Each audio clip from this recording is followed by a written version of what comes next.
Everyone has a plan until they get punched in the face. Yeah, that is quite the way to start. Right. I mean, it's Mike Tyson's most famous quote, but today we're actually going to show you why it is like the ultimate rule for boardroom negotiations. It really is. Welcome to the Deep Dive. Today we're unpacking a really short but just incredibly potent piece of commentary from a creator sharing their personal experience. The text is simply titled stayflexible.txt. And our mission for the next few minutes, for everyone listening, is to dissect a deeply counterintuitive idea. We're looking at why over-preparing for a negotiation might actually be, your biggest liability, especially if it costs you your adaptability. Yeah, and it's a fascinating premise because it attacks one of the core tenets of modern professional culture. Right. We are so conditioned to believe that more preparation always equals better outcomes. We build these intricate mental architectures, and we just expect them to hold up perfectly under pressure. Okay, let's unpack this because I want to push back on that right out of the gate. Starting off with a boxing metaphor, getting punched in the face. It feels a bit theatrical for a business meeting. A little dramatic. Right. I mean, I need you to explain why a concept born in a literal bloody heavyweight boxing ring is the appropriate lens for examining what happens in a corporate conference room, or even just like negotiating with your partner over weekend plans. The stakes are fundamentally different. Well, the physical stakes are different, certainly. I mean, nobody is actually getting hit. Hopefully not. Right. But the psychological shock is actually nearly identical. The core value of this source isn't about aggression at all. It's about the psychological pivot from rigid planning to active presence. Okay, so how does that connect to the boxer? Think about a professional boxer. They can study tapes of an opponent for months, right? They map out the footwork, the combinations, the exact angle of attack. They know everything about the guy. Exactly. But the moment that bell rings, they are facing a living, breathing human being whose sole objective is to disrupt that carefully crafted plan. Wow. And the boardroom operates on the exact same psychological dynamic. You aren't operating in a vacuum. The shock of having your mental model shattered, getting punched in the metaphorical face, is what causes negotiators to freeze up.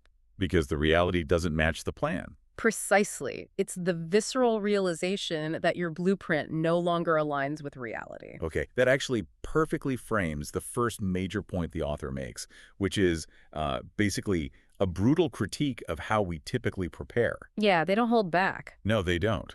There's a line in the text that points out how we spend, quote, hours refining your plan, anticipating every objection, every word, every silence. Anticipating every silence. Right. That level of detail sounds exhausting, but Yeah. honestly, it also sounds exactly like what they teach in every elite business class. It is what they teach. We're taught to anticipate the opposition. Yeah. So, I mean, wait, isn't anticipating objections literally what we're supposed to do? Are we supposed to just walk in blind? Well, no, the author is definitely not saying you shouldn't prepare. In fact, the text explicitly says, yes, prepare. Okay, so where's the trap? We have to distinguish between preparing your parameters and scripting the interaction. Oh, interesting. Yeah, when you script the interaction, you're falling victim to the illusion of the perfect plan. You are basically creating a fictional play in your head where you're the main character. And I expect my counterpart to deliver the exact lines I wrote for them. Exactly. You treat a fluid, dynamic interaction like a rigid script. And that creates a massively false sense of security. It sounds to me like we are trying to choreograph a dance with a partner who hasn't even heard the music yet. That is a perfect analogy, yes. But wait, isn't the goal to have an answer ready for their objections? I mean, if we don't script those out, aren't we risking being caught flat-footed? There is a profound difference between knowing your facts and scripting the dialogue. The danger of scripting lies in, cognitive dissonance. Okay, break that down for me. Let's look at the psychology of what happens when you spend 40 hours building a foolproof plan. Your ego becomes entirely wrapped up in the execution of that specific plan. Oh, totally. You feel invested. Right. It's the sunk cost fallacy applied to preparation. You feel like if you don't execute the script, all that time was just wasted. So I just force the script. Yes. So when you're sitting in the negotiation, waiting for your counterpart to deliver the exact objection you practiced for, you actually stop listening to them. Because I'm just waiting for my cue to speak. Precisely. You are just waiting for the trigger to deploy your pre-planned response. Wow. But human beings are messy, right? What happens when they give you a response that isn't in your script? I panic. Your brain literally stalls. it struggles to reconcile the expected reality with the actual reality in front of you. You aren't caught flat-footed because you didn't prepare. I'm caught flat-footed because I prepared for a reality that doesn't exist. Exactly. Man, that brings us right to the friction of actual reality, because the author lays out 3 specific variables that shatter the script, as they say, as soon as the discussion begins. Yeah, let's look at those. So 1, the counterpart doesn't react as expected. 2, the stakes change. And 3, new information drops out of nowhere. Right. The original text lists these out, but let's look at how they actually happen in the wild. Because, they don't usually happen one at a time. They compound. What's fascinating here is how they absolutely compound. They just stack on top of each other. Like a domino effect. Exactly. So let's build out the scenario. You walk into a room with a carefully structured proposal. Okay, I'm picturing it. Your first move is to offer what you believe is a highly generous concession, and you are expecting relief and gratitude. Right, they should be thrilled. But instead, the counterpart gets defensive. So there's punch number 1. They don't react as expected. Right, and because they're defensive, they suddenly reveal that their internal budget was just slashed by 50%. So now the stakes have fundamentally changed. Right, and in the process of explaining that budget cut, they casually mention that their CEO is stepping down next month. Oh, wow, boom. Boom, new information out of nowhere. The How- ultimate disruption. That is brutal. Within 5 minutes, your entire 60 slide deck is totally irrelevant. Your generous concession is mathematically impossible for them to accept. The budget is gone, and the decision maker is leaving. If the stakes change mid-conversation like that, how do you keep from freezing up? Because everyone listening right now knows that stomach drop feeling. Oh, absolutely. Plan is dead and you're just sitting there. Why is it so hard to just pivot? I mean, why do we freeze? Or worse, why do people sometimes just keep awkwardly pushing through their slide deck anyway? Well, the urge to keep pushing through the slide deck goes back to that sunk cost fallacy we talked about earlier.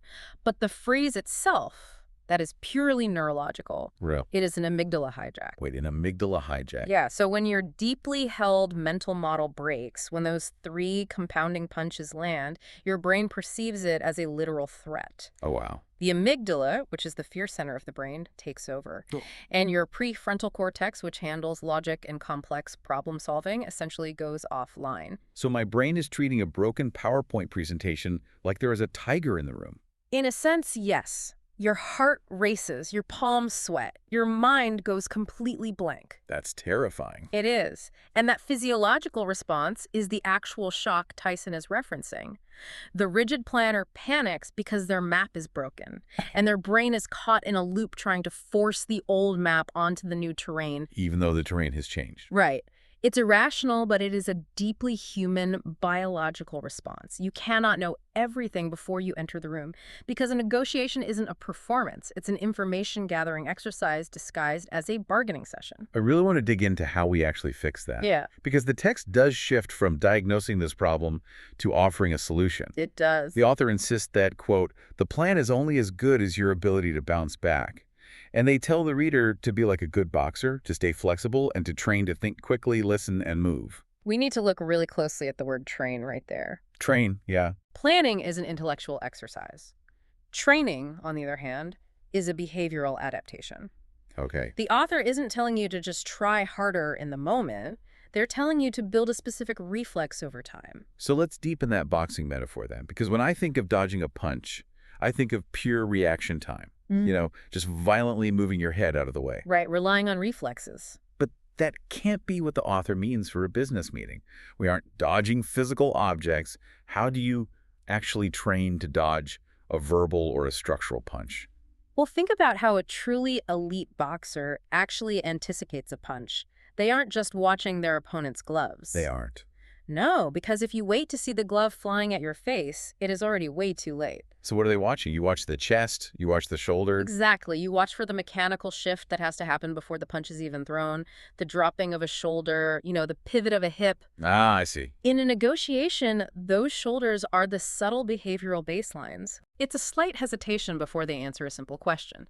It's a sudden shift from formal language to casual language, or vice versa. It's the micro-expressions on their face. Which is why the author puts the word listen right in the middle of their directive. Think quickly, listen, and move. Yes. Because, I've always viewed listening as a polite somewhat passive activity.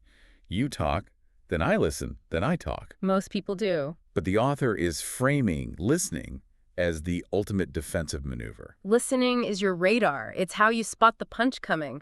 But it's also much more than that. We talked earlier about the amygdala hijack, right? The neurological freeze. Yeah, the tiger in the room. Right. Active, intense listening is the actual biological tool you use to override that freeze. How so? Because honestly, when I'm panicking in a meeting, the very last thing I feel like doing is quietly listening to the other person ruin my day. I just want to talk my way out of it. And talking your way out of it usually makes it worse. Because your prefrontal cortex is offline, remember. So you're just babbling defensively. Active listening forces a cognitive override. Okay. When you deliberately force yourself to process what the other person is saying, to analyze their tone, to actively watch their body language, you are demanding that your prefrontal cortex re-engage. Oh, wow.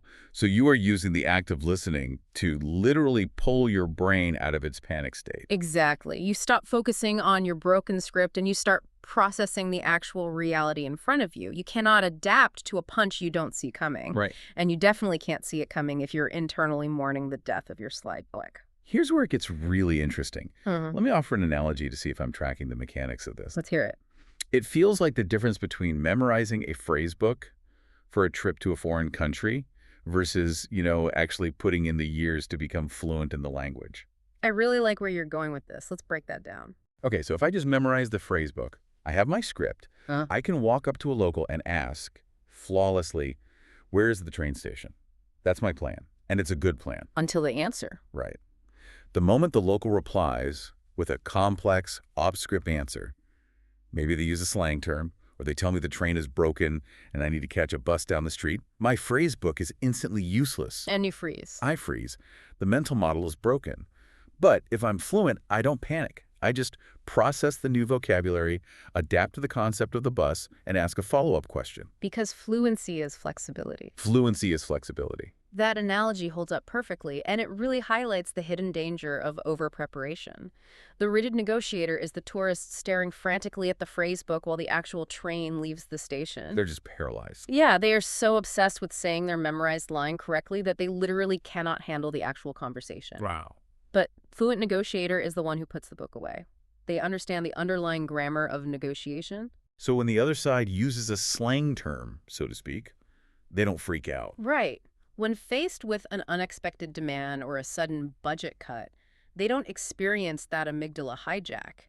They just process it as new vocabulary and incorporate it into the next sentence. So the goal isn't to build an unbreakable plan. The goal is to become so fluent in the dynamics of conflict and human behavior that you can effortlessly translate the new reality in real time. Exactly. Which honestly requires letting go of a tremendous amount of ego. Oh, for sure. You have to walk into the room accepting that your carefully crafted plan is merely a starting hypothesis. It is not an absolute truth. It's just a guess. Right. You are testing a theory, and the negotiation itself is the laboratory.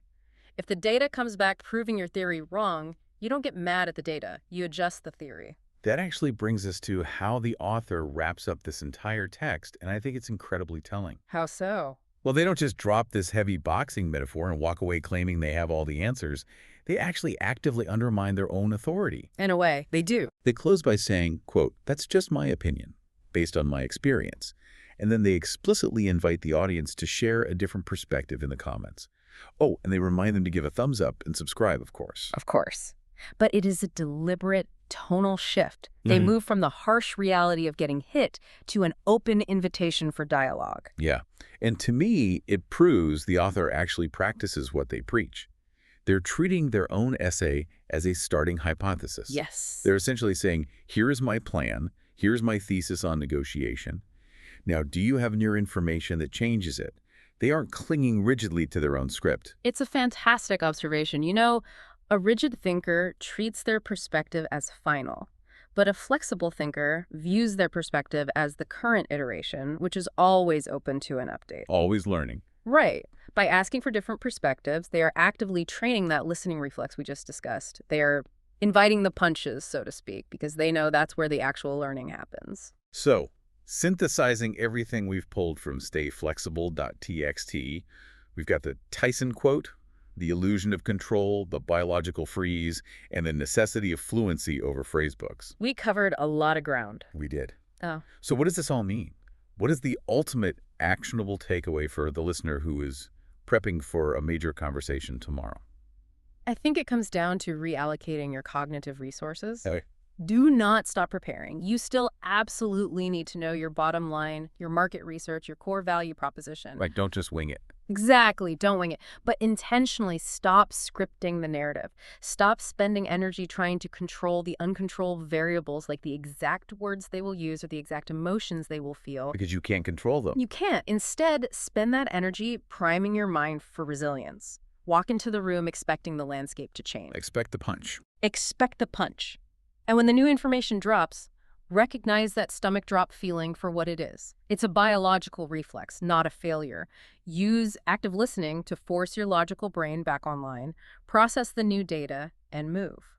The master negotiator doesn't win because their plan was flawless.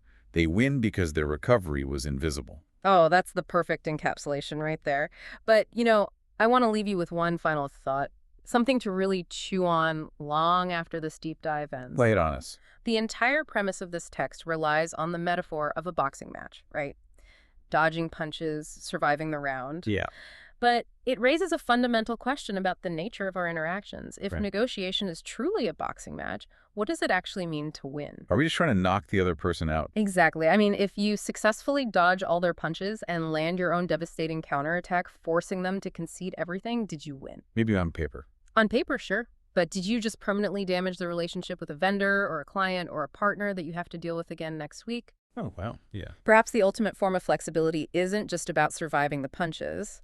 Maybe true mastery is about having the flexibility to redefine the fight itself, transforming the interaction from a brawl where one person goes down into a scenario where both of you are figuring out how to build a bigger ring. That is a completely different level of fluency, and definitely something to think about before your next big meeting. That's all for today's deep dive. We'll catch you next time.